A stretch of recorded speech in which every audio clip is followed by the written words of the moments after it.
Hello dear students, कैसे हो आप सभी। आइए, स्वागत है आपके अपने यूट्यूब चैनल में।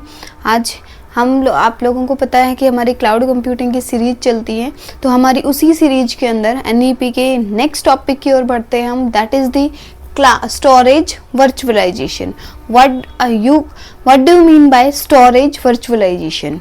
Storage virtualization is a concept in which you make the storage and the virtual servers.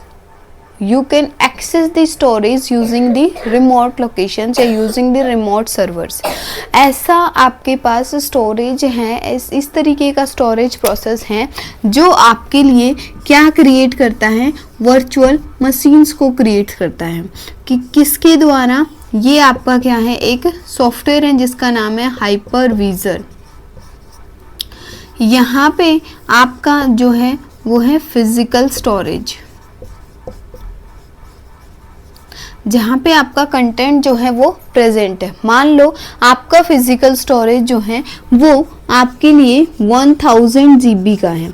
इस फिजिकल स्टोरेज को ये किसी भी लोकेशन पे हो सकता है, ऐसा नहीं है कि किसी एक पर्टिकुलर सिंगल लोकेशन पे, ये मल्टीपल लोकेशन से भी कलेक्ट करके आप अपना स्टोरेज जो फिजिकल स्टोरेज है वो क्रिएट कर सकते हो। हाइपरविजर एक ऐसा सॉफ्टवेयर है जो कि आपके वर्चुअलाइजेशन को डिफाइन करता है। The concept of virtualization is given by this software.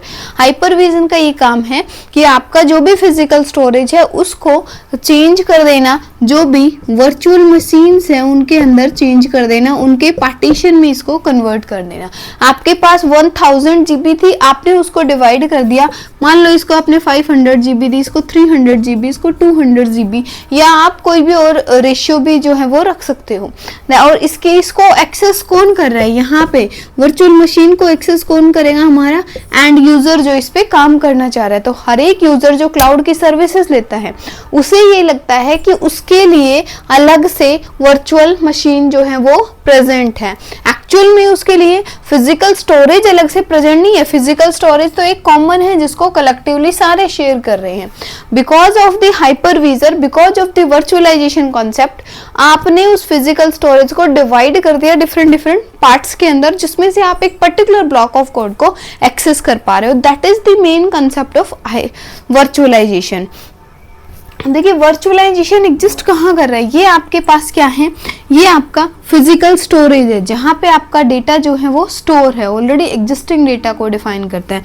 ये फिजिकल स्टोरेज है, ये एक लोकेशन पे या मल्टी लोकेशन से भी आप कनेक्टिंग करा सकते हो।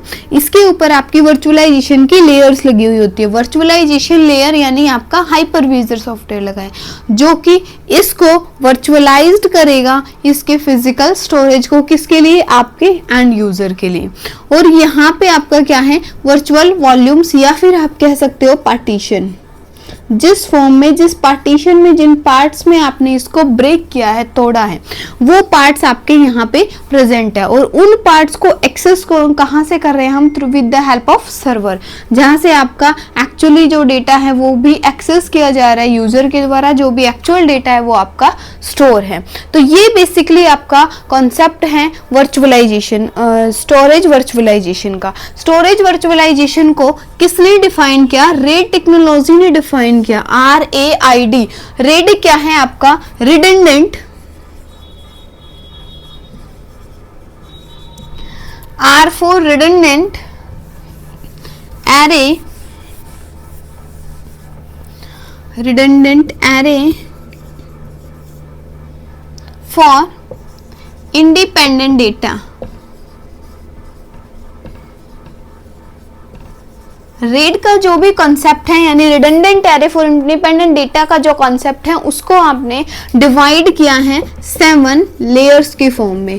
जो 7 लेयर्स है वो हर एक लेयर अपना डिफरेंट टास्क को डिफाइन करती है। जैसे कि अगर आपने कहा कि यू आर प्रोवाइडिंग, अगर आप प्रोवाइड कराते हो रेड का मिररिंग फॉर्मूला, तो mirroring means you are copying the content, आप कंटेंट को कॉपी कर रहे हो सम अनदर लोकेशन पे। मिररिंग का मतलब है कि आप कंटेंट को क्या करा रहे हो? कॉपी कर रहे हो। सेकेंड थिंग, अगर आपको दिखाओगे स्ट्रिपिंग, स्ट्रिपिंग्स आपकी अगर प्रोसेस है स्ट्रिपिंग रेड के अंदर, तो उसका मतलब क्या है कि आप क्या कर रहे हो, अपने कंटेंट को स्प्लिट कर रहे हो, या फिर आप कह सकते हो कि आप अपने कंटेंट को ब्रेक कर रहे हो इन द फॉर्म, यानी इन द पार्टीशंस के अंदर। तो वो चीज आपके डिफाइन की कौन करेगा, आपका रेड टेक्नोलॉजी वो डिफाइन करेगा कि कहाँ पे आप डेटा को डिलीट करने के लिए एक लेवल है, इंसर्ट करने के लिए लेवल है, कॉपी करने के लिए, एडिट करने के लिए, स्ट्रिप ब्रेक करने के लिए, ये सारे आपके लेवल जो है वो आपका रेड है ये डिफाइन करता है। इसकी ही हेल्प से आप जो है स्टोरेज वर्चुअलाइजेशन के कंसेप्ट को क्लियरली समझ पाएंगे। तो अब देखिए ये था आपका कंसेप्ट स्टोरेज वर्चुअलाइजेशन का। अब हम बात करते हैं वर्चुअलाइजेशन एंड क्लाउड कंप्यूटिंग। एक वर्चुअलाइजेशन का क्लाउड कंप्यूटिंग में क्या रोल है, क्या रोल प्ले करता है आपका वर्चुअलाइजेशन।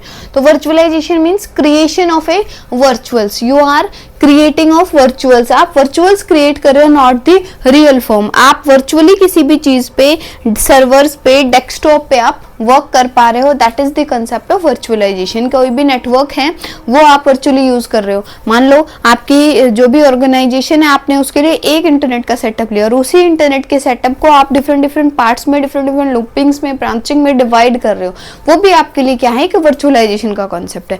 एक डेस्कटॉप को अगर आप वर्चुअलाइजेशन की फॉर्म में यूज कर पा रहे हो, जैसे आप जूम मीटिंग्स वगैरह करते हो, आप दूसरे को जो किसी के थ्रू आप उसको एनी डेस्क के थ्रू आप किसी के डेस्कटॉप को एक्सेस कर रहे हो, that is the also desktop virtualisation.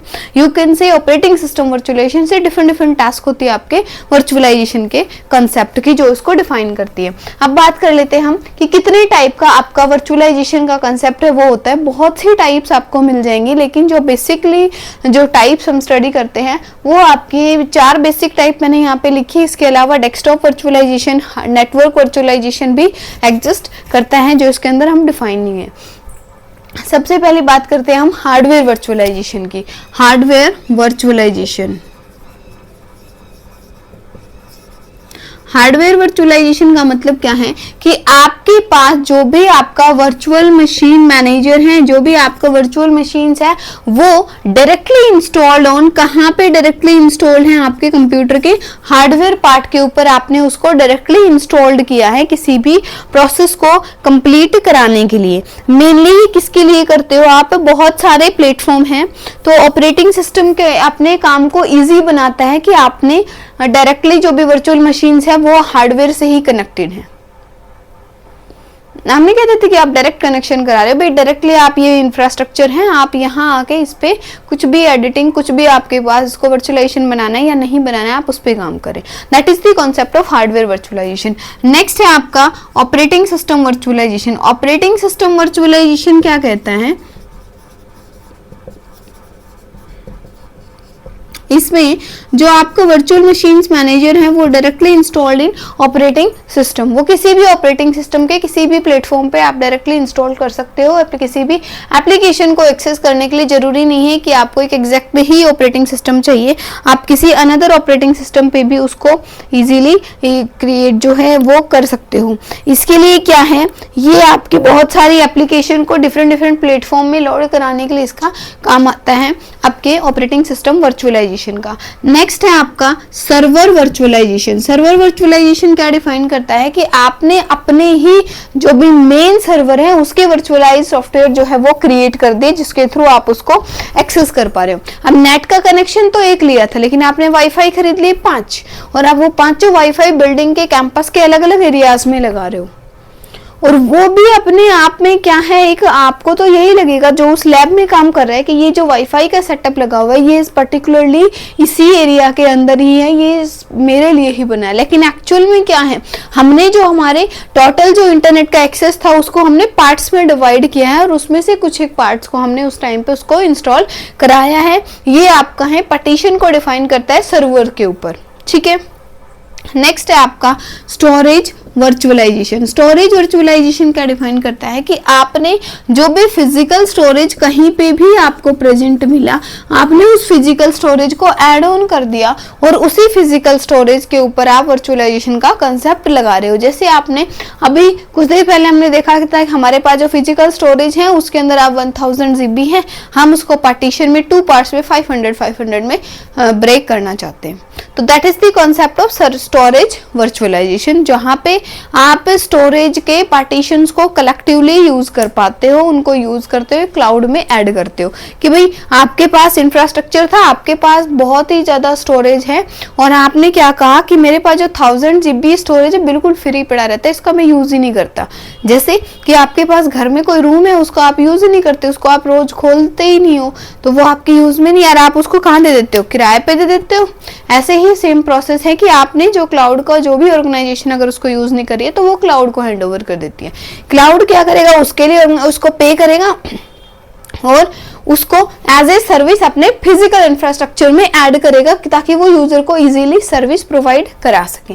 ठीक है, अब इसकी कुछ एडवांटेजेस हैं। देखिए, अगर आप वर्चुअलाइजेशन का कंसेप्ट यूज कर रहे हो तो मतलब आप हार्डवेयर को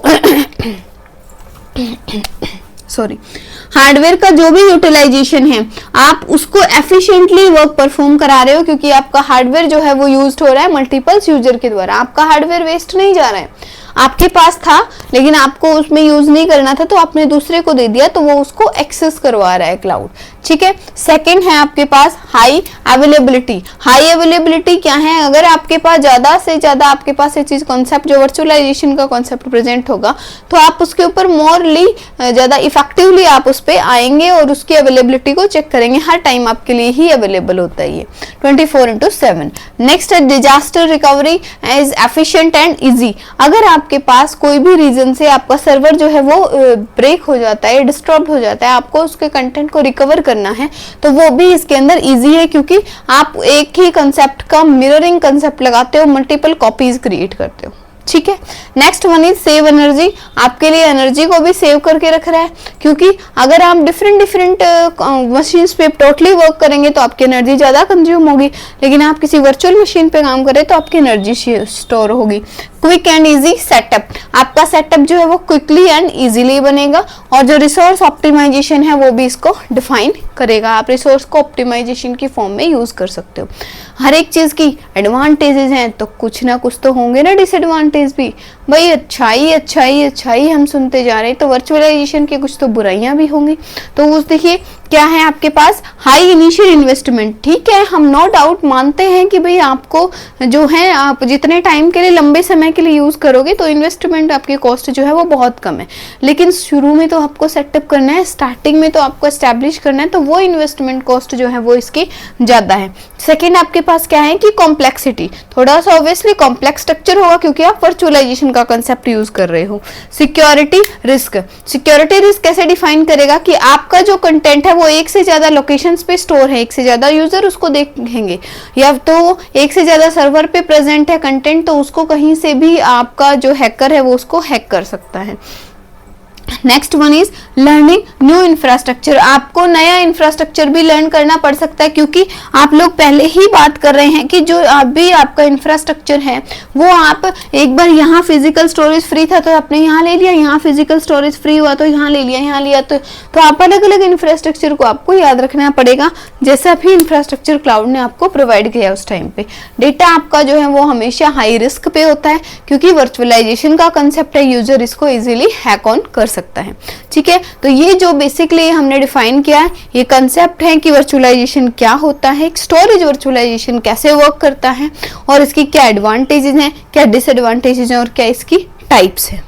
ठीक है, आई थिंक आपको ये टॉपिक जो है वर्चुअलाइजेशन का कंसेप्ट वो क्लियरली समझ आया होगा। अगर किसी भी बच्चे को फिर भी नहीं समझ आया तो आपके लिए कमेंट सेक्शन है ना, उसमें कमेंट करो फटाफट और पूछो, आपके हर कमेंट का रिप्लाई होगा। आपको किसी और टॉपिक की, एनईपी के या फिर कंप्यूटर साइंस के किसी भी टॉपिक की, चाहे कोई किसी भी स्ट्रीम से बच्चा है उसको सीएससी के किसी भी टॉपिक की अगर वीडियो चाहिए तो आप उसमें कमेंट करके बता सकते हैं।